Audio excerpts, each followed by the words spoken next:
Hello there friends, welcome back to another episode of Generation Tech. My name is Alan. The Venator Class Star Destroyer was the first major capital ship deployed en masse by the Galactic Republic post-Rusan Reformation. It was heralded by the Republic press as the finest frontline combat vessel the galaxy had seen in centuries, but behind the propaganda reels hidden in the footnotes of post-battle reports detailing epic Republic victories was a vessel with a very mixed combat record. In declassified documents released years after the Clone Wars ended, we find a ship that was rolled off of the assembly line half complete and essentially a work in progress throughout the entire conflict. While that is common for new ship designs, the Republic Navy heavily depended on the Venator Class Star Destroyer, and it became known as essentially one of the most dangerous starships to serve on for clone cadets and naval personnel. Today we'll be taking a look at the many challenges the Venator Class Star Destroyer faced, from the political and economic pressures driving the design of the ship to its many design flaws, a side effect of it being designed in a galaxy that has only known peace for the last 1,000 years. We'll also take a look at the Venator Class Star Destroyer's vulnerabilities from a strategic, operational,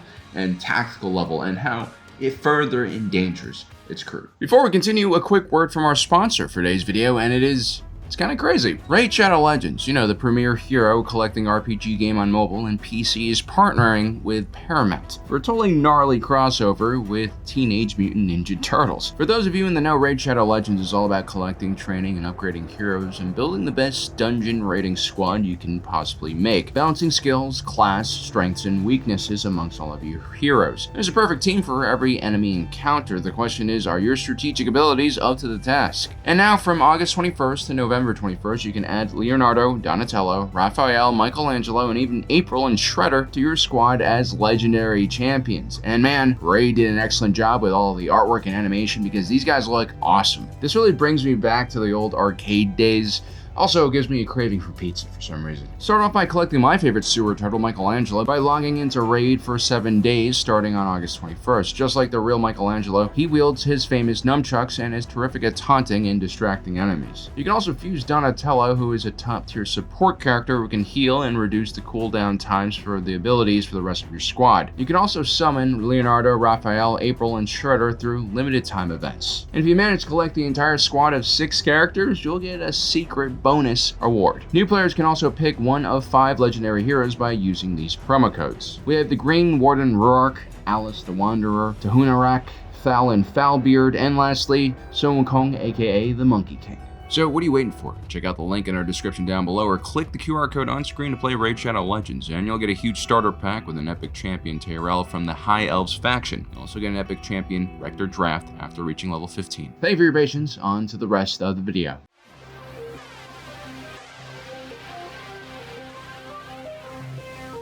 In the years leading up to the Clone Wars, the Republic experienced an unprecedented era of peace and disarmament. The end of the New Sith War saw a massive shift in the military-industrial complex. The galaxy's major starship manufacturers like Carillion Engineering Corporation, Rendeli Drive, Horst and Kessel faced mass cancellation for prior orders of capital ships. The Rusan Reformation included the complete disbanding of the Republic Army and Republic Navy. There was also a weapons treaty that limited the type of munitions and shields and hyperdrives on larger capital ships. Half-finished and newly commissioned battleships, cruisers, even frigates and corvettes were either destined for the scrapyards or refitted to serve as cargo freighters or passenger carriers. Companies like Carillion Engineering, which had a more diversified product line of civilian and commercial starships, fared better during this chaotic period and were able to preserve their manufacturing infrastructure. Other companies like Horst and Kessel and Rendeli Star Drive had to significantly shrink their footprint and were unable to maintain market share. As a result, by the time the Clone Wars started, it wasn't only the soldiers and sailors that were untested, so were the warships and their designers and manufacturers. Whereas the Separatist Navy chose to upgrade and arm their commercial fleets for war, the Republic Navy heavily leaned on a single state-of-the-art capital ship, the Venator Class Star Destroyer. It was equal parts complex and ambitious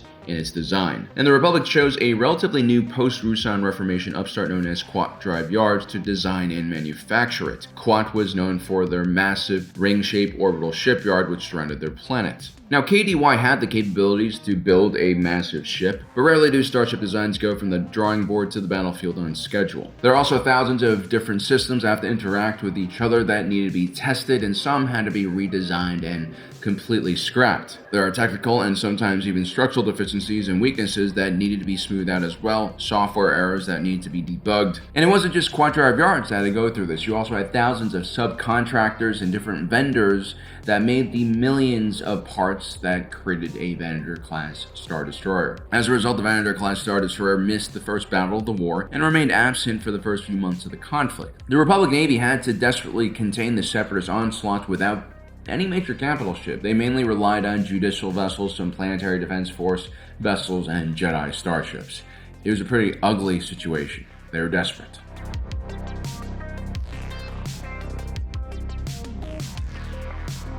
The Venator Class Star Destroyer was clearly a peacetime warship envisioned by the extremely ambitious Lisa Wessex. She was known for beautiful and deadly-looking designs that fit in well with Palpatine's desire for visibly terrifying weapons. Unfortunately for the Republic, she wasn't as talented as her father, Walix Blissix, and more importantly, she had very little understanding what combat does to a starship. But who can blame her? The Republic Navy didn't even exist, so she didn't have a doctrine she could follow or any experience or knowledge she could draw from. Only theories from Planetary Defense Force naval academies and ancient combat reports of space battles of the Old Republic gave her any clues on how her design should look. The Venator was beautiful for sure. The design was fascinating, at times contradictory. It was a blend of power and vulnerability. This was a kilometer-long vessel chock full of great ideas on paper. But in practice, this was an overly complex vessel, especially when you consider the short time frame they had to actually get this thing operational. There are too many untested systems, too many unknowns. How do we even classify such a vessel? It has so many names: Jedi Cruiser, Republic Attack Cruiser, Republic Star Destroyer, Battleship, Destroyer Carrier, Frontline Carrier. In my opinion, as a Star Destroyer, the Venator was completely underarmed. It doesn't really fill the battleship niche well at all. With just 8 dual DBY 827 heavy turbo laser turrets and 2 medium dual turbo laser cannons, the Venator Class Star Destroyer was as well equipped as an Imperial era frigate or light cruiser. This is most likely a result of the 1,000-year ban on placing a lot of turbo lasers on large capital ships like this. During the Old Republic era, the planetary defense forces of the core region still fielded massive dreadnoughts. The Quat Defense Fleet built a 2,500-meter long Procurator battle cruiser and then followed that up with a 4,000-meter long Praetor battle cruiser, but both of these ships were known for having underclassed hyperdrives and just limited armament for a ship of this size. The Republic's approach was a direct contrast to the Separatist Alliance, which had a very robust military-industrial complex thanks to years of fighting pirates and bandits in the Outer Rim. They were able to quickly refit their commercial fleet with a ridiculous amount of weapons and shields at just a fraction of the price it cost to build a Venator. Sure, the strength of the hulls on these ships was questionable, but survivability didn't really matter when all of your crew were droids. More importantly, the CIS, thanks to the Techno-Union, was able to manufacture weapons and placements en masse at an extremely low cost. And so if you take a look at something like CIS Munificent Class Star Frigate, it is supposed to be outclassed by the Venator, but it actually has far more weapons on board. The Munificent had 2 very heavy forward-facing axial turbo laser cannons, along with 26 twin light turbo lasers, 20 light turbo lasers, and an additional 40 retractable twin light turbo lasers. The Munificent was also built in massive quantities that, again, outnumbered the Venator. Now, the Venator Class Star Destroyer had one major strength, and that was the 400-plus complement of starfighters found on board. Certain fighter designs like the V-19 were specially designed with folding wings to optimize space even further, kind of like the World War II era Vought F-4U Corsair. These fighters actually made up the bulk of the Venator's offensive and defensive capabilities. The Venator carried more fighters than an Imperial-class Star Destroyer and almost as much as an Executor-class Star Dreadnought. This extreme design feature was only possible because, more than half of the ship was essentially one large hangar. And in order to launch and retrieve all of the starfighters, the Venator probably had one of the largest hangar doors ever designed. It had to cover a runway that was over 500 meters in length with 2 massive hunks of Durasteel. That had to be light enough so that the heavy servos on board could actually move this thing, but also thick and heavy enough to deflect turbo laser bolts and kamikaze droid ships. This gigantic runway and opening in the top of the vessel was a huge liability for this ship's defenses. You didn't have to be a genius to know that this is where you focus your attack. Any munitions that entered the hangar door could rip through the floor of the runway and do massive internal damage to the ship's insides, or worse, penetrate one of the many hangar doors protecting the occupants of the extremely crowded hangar bays, which are full of fighter maintenance crews working at breakneck speeds to rearm and re-equip starfighters for their next mission. To make matters even worse, the actual hangars weren't compartmentalized at all, so any type of small breach means that the entire hangar will be vented out with like thousands of crew and pilots and droids. This feature made crewing the hangar one of the most dangerous jobs in the Republic Navy. There's also the possibility of secondary explosions from refueling rigs and racks of proton torpedoes that are just lying around in the hangar. You know, most carriers and battleships have this same problem, but they generally do not have hangars that are this big, and if they do have that much hangar space, it's usually broken down into smaller, different compartments that can be sealed off in the event of some kind of, venting of atmosphere. It's for this reason that by the Battle of Coruscant, when the later versions of the Venator appeared, the massive dorsal hangar door was sealed shut with armored plating, and smaller hangar doors were designed on the dorsal side of the ship, closer in design to the Imperial Class Star Destroyer. There's also another problem with having a massive door like this. It's like the pop-up lights that were pretty popular on 80s sports cars, a very cool looking feature until it broke and was stuck either open or closed, and it became a pain in the ass. If the server was on the Venator Class Star Destroyer's hangar door jammed, then you had a significant problem where you could either not close it, leaving the inside of the ship vulnerable, or you couldn't open it, which means that any starfighters that you have deployed will have trouble making it back onto the ship. Although some starfighters did have hyperdrives later on in the Clone Wars, at least initially, most of these starfighters in the Republic Navy, like the B-19 Torrent, heavily relied on hyperspace rings, which were kind of impractical to deploy in combat. The best option a clone fighter pilot had was to potentially use one of the smaller hangar doors on the sides of the ship. That's usually for delivery supplies and smaller patrols. Now the problem is if you have like 100 or 200 starships out, it's going to take a long time to go through that hangar door with all those vessels. It creates a bottleneck and it really slows down the process of retrieving your starfighters. And that could really potentially endanger the fleet if they are trying to run away from a larger fleet. Suddenly having a complement of 400 starfighters goes from being a huge tactical advantage to being a huge dilemma. Individual clone pilots were exceptionally brave and understood that their lives would be forfeited if it came down to saving a single starfighter or a bunch of starfighters versus the mothership. But these kind of decisions do really weigh heavily on the minds of Jedi officers and also non-Jedi officers.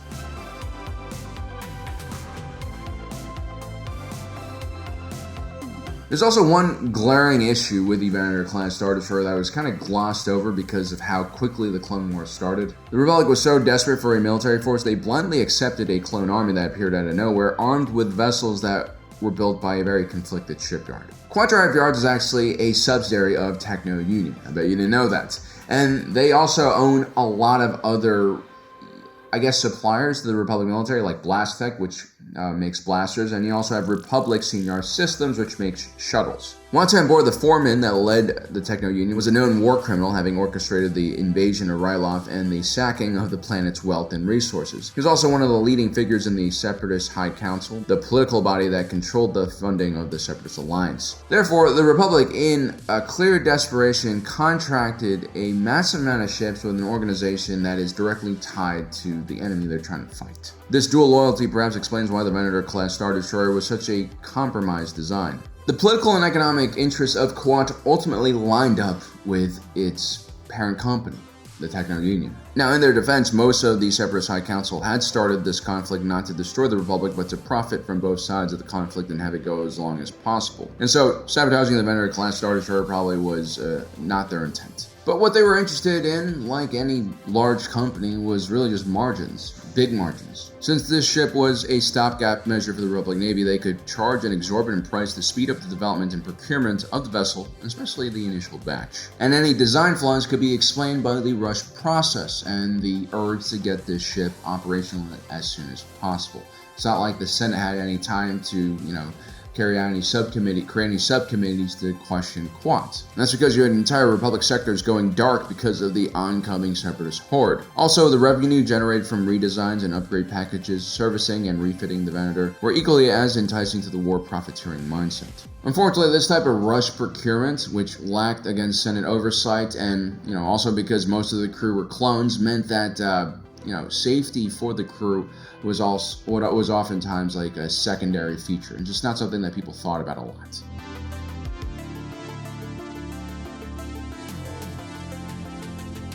Because the Republic Navy was non-existent before the Clone Wars, the Venator Class Star Destroyer was not only the backbone of the Navy and the most important ship of the line used in fleet formations, and became essential for power projection via starfighter patrols. This thing was basically a mobile airfield that could fly from system to system. As such, the Confederacy understood that the key to defeating the Republic Navy was hunting down the Venators whenever they went. Chasing down individual Republic starfighter patrols was usually a waste of time. I mean, you could destroy a few starfighters, but you don't really destroy the entire problem. But if you eliminate their home base, then they no longer become operational. At the same time, the Venator was known as a Jedi cruiser. This also made the Venator Class Star Destroyer a prime target for CIS Navy forces. It was well known that if you knock out the ship with the Jedi commander in it, it would greatly decrease the opposing force's ability to coordinate itself. Killing a Jedi was also seen as a huge political and moral victory for the CIS. It kind of shattered this illusion of invincibility that the Republic and the Jedi cultivated for so many years. I'm also sure that many of the mercenaries hired by the Separatist Alliance to lead their droid armies were paid huge bounties by the Sith for this very act. The strategic importance of the Venator Class Star Destroyer was probably too great, and that's what made it such a huge target for enemy forces, and this is what endangered its crew so often.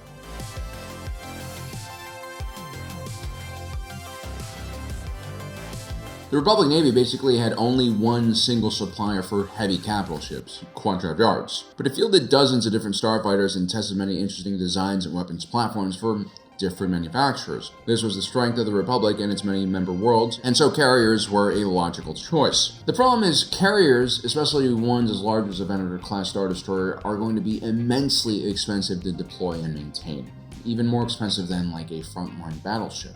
And that's because you have hundreds of individual starfighters which require huge amounts of spare parts, munitions like proton torpedoes, and specialized fuel. The Venator Class Star Destroyer usually had a variety of different starfighters for different types of missions, and so that further complicates the logistics. In the early years of the Clone Wars, Venator Class Star Destroyers were functioning at a very high tempo, and so they had to be constantly resupplied, especially because they were typically carrying out offensive operations to recapture territory loss. And so behind every Venator Class Star Destroyer, you had a very long and kind of visible logistical tail. And this, of course, is always vulnerable to attack. Think about the massive cross-Atlantic shipping operations carried out by the US during World War II. The German Navy didn't really have a surface fleet that could contend with the Allies, but they had scores of U-boats harassing shipping lanes with great success. And this required the Allies to devote a significant portion of their naval power to escort these commercial vessels. Also, these supply convoys typically led Separatist scouts directly to the fleets where the Venator Class Star Destroyers were located, which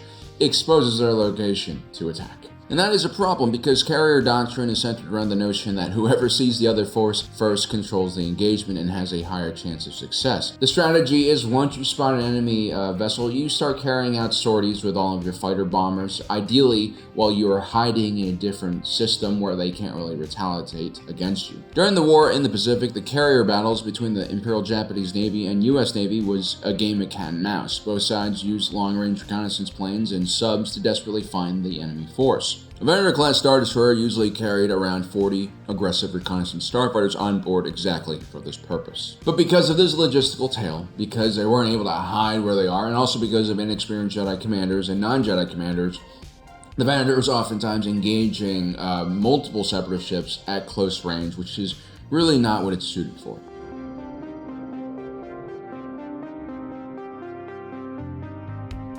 So we talked about the major issues with the massive hangar door on the Venator Class Star Destroyer, but there were two other major glaring weaknesses from a design standpoint as well. First, you have the two command towers. One is the command bridge, the other is for air traffic control. Someone has to coordinate approaches and takeoff vectors for hundreds of starships flying in and out of the Venator. Now, having this kind of tall structure that just juts out of the Venator makes sense if it were a protected airfield in the rear of, some battle. But of course, this vessel was rarely in the rear as a frontline fighter. And so instead, these two towers provided a very obvious target for all enemy fighters to hit. You don't even need to be familiar with the Republic starship's design to know that these structures are important to target and destroy. These two command towers are also dangerously close to the main runway where all the ships are launching and landing from. This just adds 2 more obstacles in an already crowded airspace where you potentially have damaged starships struggling to land. All it takes is one collision towards one of these towers and you can have a catastrophe at hand. You might lose the entire command crew. While the Venator Class Star Destroyer was well covered in point defense emplacements, its main guns, the turbo lasers, were concentrated around the main hangar door. This means that the aft of the ship and the belly were lightly armed. A popular Separatist tactic was to bum rush a Venator Class Star Destroyer, get past its fighter screen, and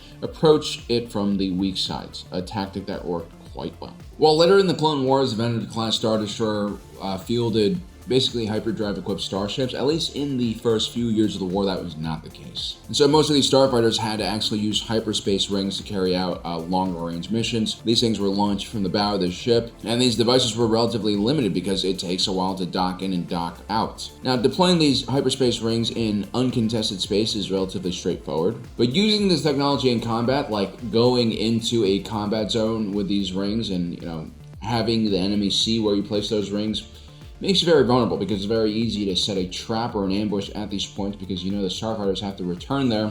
All it takes is a few buzz droid canisters and you're basically screwed. I mean, imagine going into hyperspace and then you see that buzz droid working its way towards the hyperdrive motivator, knowing that you're probably going to be stranded in deep space and die from exposure. Absolutely terrifying. Reliance on the hyperdrive ring significantly limited how many ships the Venator Class Star Destroyer could deploy on long-range strikes, and so oftentimes the Venator would just hop into the local system where their enemy is and deploy their starships at sublight speeds. Now, once a Venator Class Star Destroyer loses enough of its starfighters, it essentially loses its fighter screen, and it's unable to really defend itself with just the weapons emplacements on board. We see this happen during the Battle of Ryloth after Junior Commander Ahsoka Tano boldly attacks the Separatist blockade, but fails to get back in time to stop the counterattack from the Separatists. The Venator isn't a horrible capital ship, all things considered, but it's a very niche type of vessel that needs to be placed in specific circumstances to operate effectively. The Republic lacked the supporting ships and, more importantly, larger capital ships to actually screen the Venator from direct confrontation at close ranges. Something, again, that it was very poorly suited to do, but was often forced to do all throughout the Clone Wars. So there you have it, guys. That is one of the most dangerous starships you can crew during the Clone Wars. I hope you enjoyed today's video. Don't forget to subscribe and hit that notification button down below so you don't miss out on the rest of our awesome content. As usual, my name is Alan, reminding you that my allegiance is to the Republic, to democracy. I'll see you next time. Another thanks to Raid Shadow Legends for sponsoring this video. Don't forget to check out the link down below so you can get your hands on those Teenage Mutant Ninja Turtles.